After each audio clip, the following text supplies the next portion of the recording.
కరీంనగర్ పురవీధుల గుండా చాలా అద్భుతంగా. So December 1 always first and చక్కటి ఫస్ట్ నిలబడేటువంటి ర్యాలీ మరి పుట్టబోదనగా ఈ రోజు మనం వాగ్దేవి డిగ్రీ కళాశాల సహస్ర డిగ్రీ కళాశాల శ్రీ వెంకట్ గారిని కూడా వేదిక మీద రావాల్సిందిగా ఆహ్వానం.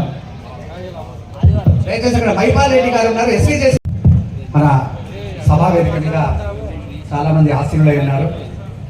అందరూ మాట్లాడరు, దయచేసి గమనించండి. విషయం చెప్తారు. 2 నిమిషాలు అనేది మాత్రం సమయం, అంతకుమించి దాటకూడదు. 2 నిమిషాలు పిలిచినటువంటి గెస్ట్ 2 minutes లో.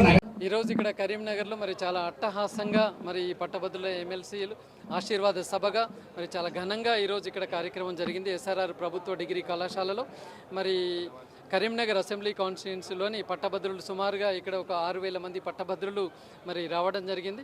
వారందరూ కూడా మరి నరేందర్ రెడ్డి గారికి మేము మద్దతు ఇస్తున్నాము అని తెలుపుతూ మరి గత 30 సంవత్సరాల నుంచి తెలంగాణలో ఒక కరీంనగర్ను విద్యా కేంద్రంగా మార్చడం కాకుండా మరి ఎంతోమంది చిన్నారులకు నాణ్యమైన విద్యను అందిస్తూ మరి బంగారు భవిష్యత్తును అందించారు అని చెప్పేసి, అలాగే ఎంతోమందికి ఉపాధి కల్పిస్తున్నారు అని చెప్పేసి వారు స్వచ్ఛందంగా మరి ఈరోజు ఇంతమంది రావడం నేను హ్యాపీగా ఫీల్ అవుతూ మరి ఏదైతే నేను 3 నెలల నుంచి మరి 42 అసెంబ్లీ కాన్స్టిట్యూన్స్ మరి నేను తిరిగి మరి ఇవాళ పలు పట్టభద్రుల సమస్యలను నేను కనుక్కున్నాను. అవన్నీ కూడా ఈరోజు ఇక్కడ వివరించడం జరిగింది.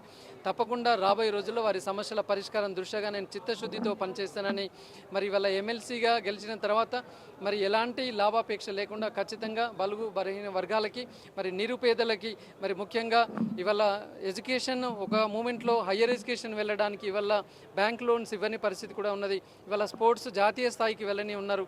వారందరికీ కూడా ఒక సంక్షేమ నిధిని ఏర్పాటు చేసి ఆ చిన్నారులను ఆదుకోవడము, అలాగే మరి పేదరికంలో ఉన్న చిరు ఉద్యోగులకి అట్లాగే నిరుద్యోగులకు కూడా మరి నేను అండగా ఉంటానని చెప్పేసి కోరుకుంటూ ఇవాళ మరి పెద్ద సంఖ్యలో ఇక్కడికి వచ్చి దీనికంటే ముందుగా మరి ఒక 1000 బైక్ ర్యాలీ అనేది కరీంనగర్లోని నలుమూలల్లో వెళ్ళడం జరిగింది.